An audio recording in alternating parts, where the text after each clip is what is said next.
सत्यजीत रे ने कहा कि सबसे सुंदर अगर चेहरा है, सबसे खूबसूरत चेहरा हिंदी फिल्म इंडस्ट्री का तो जयाप्रदा है।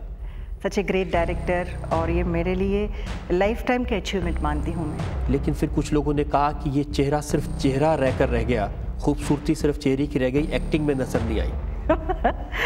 ठीक है, जनता बताएंगी। जितने रोल्स में मैंने अपने एक किरदार निभाई है, उसके हिसाब से जनता अभी तक उनके दिलो दिमाग में मेरे लिए जगह बना कर रखा है। लेकिन आपने हमेशा ऐसे किरदार निभाए, बहू के, बेटी के, लोगों को रुलाने वाले। इसलिए कि मैं स्टार नहीं बनना चाहती, मैं अपने आप को परफॉर्मर साबित करना चाहती थी। या ये माने कि जो टैलेंट है वो लिमिटेड था, सिर्फ एक ही तरह के रोल कर पाती, इसीलिए वैसे रोल मिलते रहे। ये बात नहीं है। हमेशा आर्टिस्ट का जो पहचान है कैरेक्टर से ही बनता है। अभी भी लोग मुझे डफली वाले करके बुलाते हैं, डफली वाली। और शराबी का जो मीना का कैरेक्टर है उसमें मुझे मीना बुलाते हैं। लोगों के दिल में रहना था या जो हीरो परफॉर्म कर रहे थे आपके साथ उसके दिल में जगह बनानी थी आपको? दोनों। I have to impress that character towards the hero. नहीं, मैं तो फिल्म की बात नहीं कर रहा हूँ जी। अमित जी का नंबर तो बहुत बाद में आया जी। पहले जितेंद्र के साथ आपकी फिल्म में हिट हुई तो उनके साथ आपका नाम जुड़ा। हमारे बीच में ऐसे कोई बात नहीं है जो लोग कह सकते हैं। धर्मेंद्र जी को लेकर के आपका नाम जुड़ा था, बहुत फिल्मी मैगजीन्स ने। हाँ, एक मैगजीन सिनी ब्लिट्ज में। तो मैं उस दिन के लिए मैं इंतज़ार कर रही थी। जब मैं सेट में थी, मैं शूटिंग कर रही थी, तो वो जर्नलिस्ट आई थी, तो मैंने वो माफ़ी मांगने के लिए आई थी, लेकिन मुझे बर्दाश्त नहीं हुई। मैं उसको मारने के लिए गई, मैं पूरे सेट पे भगाई मैंने उसको। तो पहले आप रोई, फिर आपने उनको रुलाया? वो रोते रोते गई वापस। तो इसको कहें कि मर्दों वाली बात?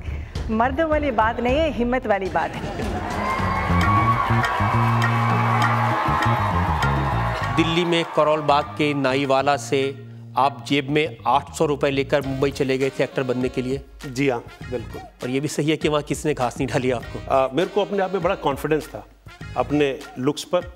नंबर 1 लुक्स पे कॉन्फिडेंस? लुक्स पे मुझे बहुत कॉन्फिडेंस था कि मैं एक डैशिंग हैंडसम यंग बॉय हूँ। मुझे इस बात का पूरा पक्का विश्वास था कि मेरी लुक्स को कभी अपना कोई भी रिजेक्ट नहीं कर सकता था।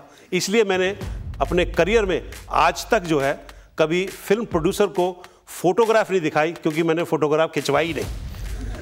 लेकिन आपकी तमन्ना तो है कि आप ऋतिक रोशन जैसे रोल करें? नहीं, ऋतिक रोशन जैसे नहीं है, क्योंकि जो फिजिकल जो अपीयरेंसेस है वो डिफरेंट है। ऋतिक थोड़ा सा हल्का है, मेरी पर्सनैलिटी ज़्यादा बेटर है असल में ना।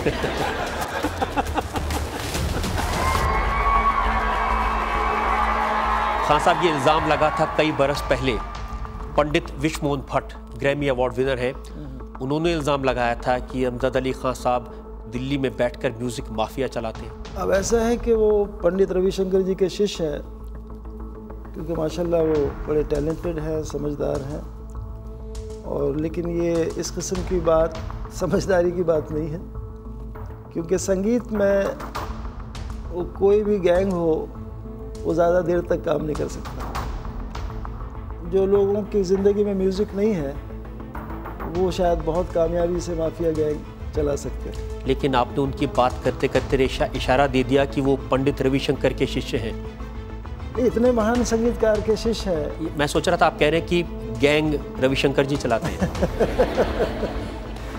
नहीं, मुझे ऐसा पता लगा कि रविशंकर जी ने उनको काफ़ी नाराज़ हुए थे वो उनके ऊपर। लेकिन रविशंकर जी तो आपसे भी नाराज़ हैं। मैंने सुना कि पिछले 19 साल से बात नहीं की उन्होंने आपसे। ऐसी बात नहीं है। हम लोग अभी कल ही मेरे कॉन्सर्ट में वो आए थे और 3 घंटे तक सुना और अंदर आके मिले भी वो उनकी पत्नी सुकन्या जी। नाराज़गी दूर हो गई उनकी?